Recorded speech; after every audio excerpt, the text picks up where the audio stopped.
everybody very happy.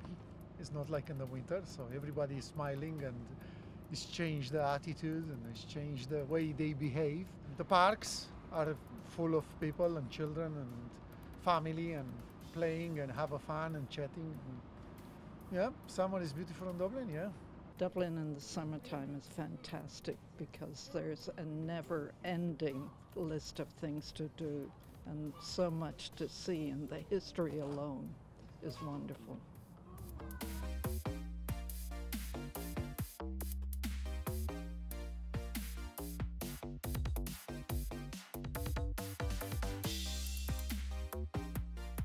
I like when the sun's out, it's nice to get down close to the water. There's plenty of places like Fresh and Londis and salad bars. There's plenty of people about. I suppose when the sun comes out it makes everyone happy anyway.